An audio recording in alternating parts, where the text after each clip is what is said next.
حاجه شايفين؟ لا لا وحش جدا، وحش بجد. حاسس ان بقي فيه شجره ليمون من جوه، سيء سيء للغايه. الجو حر نار ومحدش طايق نفسه. انا لسه مستحمي حالا قبل ما اصور الفيديو، ودي تقريبا المره الخامسه في اليوم، فاحنا في كارثه. فعشان كده خليت شخصيه مجهوله تتحداني اني اعمل 4 مشاريب ب4 وصفات مختلفه. فهستحضر شخصيه الشيف اللي جوايا وهنشوف مع بعض النهارده هل هقدر اعمل المشاريب دي ولا لا. قبل ما نعمل اي حاجه انا عايزك تنزل دلوقتي تدعس السبسكرايب المتين عشان تنضم لجيش الحماكش. ولو وصلتوا الفيديو ده ل 300 لايك المره الجايه هعمل لكم برجر شاورما. يلا كبسوا يلا كبسوا. طبعا الحاجه الاساسيه اللي معانا النهارده واللي هنعمل بيها كل المشاريب هو الخلاط. مش هقول لك ان انا سارقه من ورا امي ولو شافتني هتشلوحني ومش عارف ايه والكلام ده. انا قلت لها وقالت لي خده عادي يعني من غير اي حوارات. للاسف هيكون معانا اوريو وده الوحيد اللي مقاطعه عشان بجد غصب عني ما لقيتش اي بديل ليه، ومفيش اي حاجه تنفع في الوصفه الاولى غيره هو. فانا بعتذر جدا جدا على استخدام هذا الشيء، انا مقاطع والله. وهيكون معانا مانجا وليمون وايس كريم وده مش مقاطعه، ونسكافيه مصري 100%. والمكون الاساسي اللي هنستخدمه في كل الوصفات حرفيا وهو اللبن. ده لبن بقري اصلي صارف ومكلف. والكوبايه اللي هنحط فيها المشروبات. وفي تلج بس انا عينه في الفريزر عشان ما يسيحش، انا ذات نفسي واقف بسيح من الحر. ويلا نبدا مع اول وصفه.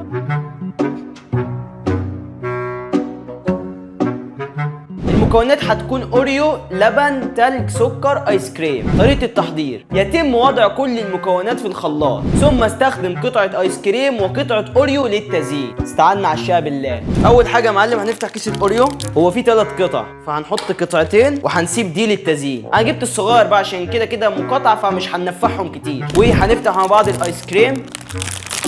ايه ده هو ده ساح وربنا لسه مطلعه من الفريزر، ساح وبهدل الدنيا. انتوا طبعا مش شايفين انا بعمل ايه عشان للاسف انا فقير مش معايا كاميرا تانية. وهنسيب دي نزين بيها يكش تفضل بس لحد ما نزين. صح في معانا سكر واللي هنستخدمه برده في كل المكونات. وللاسف ما لقيتش غير دول بس في المطبخ لان احنا ناس فقراء للاسف. فهنفتح يا معلم اللبن. طبعا انا مش عايز اعمل كتير من كل مشروب، يعني مثلا ممكن املى نص الكوبايه بس. نكب يا معلم اللبن كده. انا ممكن اخلع الشفشق ده واوريكم انا بكب. ادي يا معلم اللبن بس كده كفايه، لبن غالي. ايس كريم ساح وبهدل الدنيا. وهنحط يا معلم الشفشق كده في الخلاط وهنوصل الخلاط بالكهرباء. انا خايف الخلاط يفرقع في وشي. انا نزلت الكاميرا كده لتحت شويه عشان تشوف المشروب وهو بيتخلط. ممكن اصلا نكمل الفيديو بالزاويه دي. هنسمي الله يا معلم ونشغل.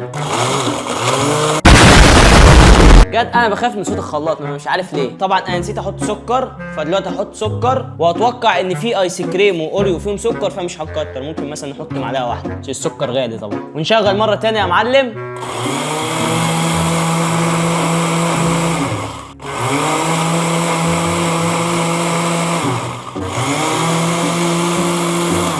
بس كده اتوقع ان هو اتخلط وكله بقى تمام. هنفتح كده الغطا مش عارف ليه بيتلحوس من فوق كده. وهنفتح الكوبايه وهنكب يا معلم اول مشروب.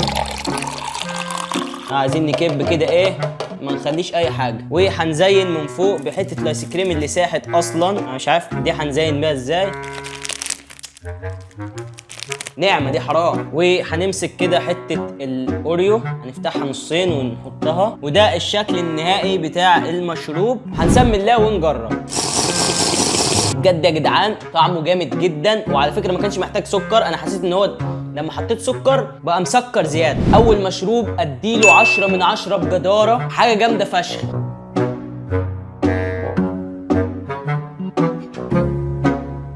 ودلوقتي يا معلم هنجرب الوصفه الثانيه وهي سموزي مانجا. طبعا رحت غسلت الشفشق كويس علشان المشروبين ما يكرفوش على بعض، وغسلت الكوبايه وجبت الكرسي وقعدت عشان ما اكملش الفيديو بالوضعيه دي ويجي لي غضروف. المكونات هتكون مانجا مجمده، لبن ساقع، تلج، سكر زي الفل. هنحط الاول الشفشق في الخلاط. واول حاجه هنكب المانجا. طبعا دي مانجايه انا مخنصرها من الكيلو اللي جابه الحاج، عينها بقالي يومين للفيديو. وبعد ما حطينا المانجا هنحط التلج. انا مش عارف ليه والله خايف التلج ده يبوظ الخلاط. لو الخلاط ده باظ بجد مش امي، ابويا هو اللي هضربه عشان هو اللي جايبه، انما امي ست غلبانه عادي. بعد ما حطينا التلج يا معلم هنحط على طول اللبن ده النهارده هنستخدمه لكل حاجه. كب كده يا معلم لبن. احنا طبعا هنعمله سموزي فانا مش عايز اللبن يكون كتير. وهنقفل الخلاط ونشغل مع بعض. برضه انا خايف من صوت الخلاط مش عارف ليه، بس هنقول بسم الله ونشغل. ايه ده؟ ايه الصوت ده؟ بجد صوت تكسير التلج مرعب. حاسس ان هو تقيل كده وهيطلع جامد. والتاني مره على التوالي انسى احط سكر، كويس ان انا افتكرت. هنحط يا معلم معلقتين سكر، يا رب السكر ده يكمل معانا لحد اخر الفيديو. ونشغل تاني يا معلم.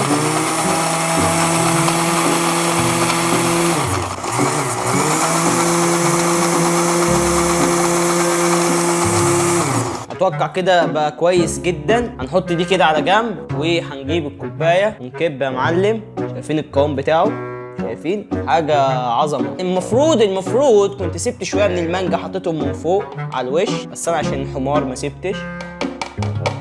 انا مش عارف ازاي هشفطه بالشفاطه ده، حاسس ان هو مش هيطلع. نحط كده يا معلم الشفاطه ونقول بسم الله وندوق. انا حاسس ان هو طعمه مانجا عادي جدا، يعني مانجا تقيله، وحاسس كمان ان طعم السكر لسه فيه، يعني تقريبا السكر ما اتهرسش كويس، ولا ده طعم تلج ولا ايه مش عارف. حاسس ان في حاجه في بقي. الشفاطه مش جايه سكه معاه جامد، وتحس ان لسه قطع المانجا ما اتهرستش قوي جوه الخلاط. المشروب ده هياخد مني 8 من 10، وهنروح نغسل الخلاط وبعد كده نخش على المشروب التاني.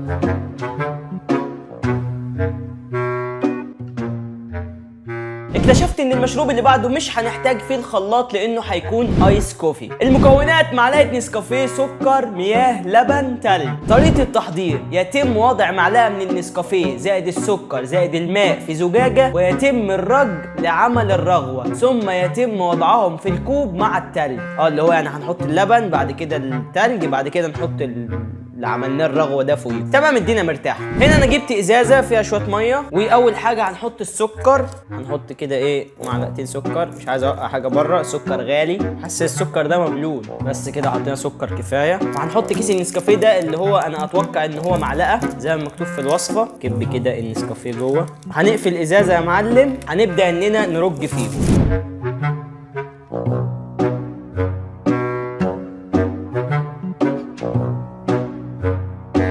اتوقع ان كده الرغوه 100% وفل الفل، عشان اصلا ايدي وجعتني من الرج. هنجيب الكوبايه ونكب فيها الحليب، وبعد كده الرغوه دي انا اكتشفت المفروض نحط الرغوه الاول قبل التلج. ادي الرغوه كلها يا معلم، تعبت فيها الرغوه دي. وبعد كده نحط التلج. شكله ايس كوفي، ايس كوفي يعني حاجه، شايفين جمدان. وهنحط كده الشفاطه، المفروض ندوبهم كده بالشفاطه، وهنبدا نشفط. بسم الله. بجد طعمه وحش جدا، مش عارف، حاسس طعمه غريب كده ومر قوي. انا تقريبا ما كترتش سكر، كان المفروض اكتر سكر، بس حطيت 3 معالق، يعني احط ايه تاني؟ لا وحش جدا، وحش بجد. تقييمه هيكون 2 من 10. يعني انا والله مش مستحرم ارميه والله. ممكن اسيبه بقى على جنب ايه يسخن، اسخنه على البوتاجاز واشربه كانه نسكافيه بقى وخلاص، وازود له السكر بتاعه. هنخش على الوصفه الرابعه والاخيره. بجد حاسس ان الايس كوفي ده وجع لي بطني، طعمه سيء، بس هو يمكن عشان انا ما عرفتش اعمله صح. بس الايس كوفي في العموم حلو يعني. الوصفه الرابعه هتكون ليمون كريمي. المكونات: ليمون، مياه، سكر، لبن، تلج. طريقه التحضير: يتم وضع الليمون المقشر مع باقي المكونات في الخلاط حتى يمتزجوا جيدا. الله على الكلام. طيب ادي الخلاط. هنحط الليمون المقشر 1 2، بس انا مش عارف احط كميه قد ايه، بس هو هنحط كتير وخلاص، بس دول حلوين. هنحط التلج اللي انا خايف يبوظ الخلاط، بجد بخاف من الخلاط بجد، مش عارف ليه. وهنحط اللبن. قال لي على الوصفه، قال لي ما تكترش لبن عشان الطعم ما يكونش باين قوي، فمثلا هنكتفي بهذا القدر. وهنغطي يا معلم ونسمي الله ونبدا نضرب. انا بخاف من صوت التلج في الخلاط، انا مش عارف، انا بخاف من صوت الخلاط بشكل عام.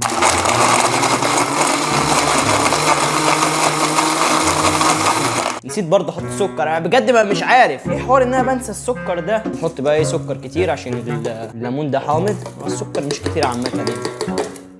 نعصر امها، مش هسيب فيها حته سكرايه. ايوه انا مش هسيبك النهارده، بس كده مبقاش تاني. هنعصر يا معلم.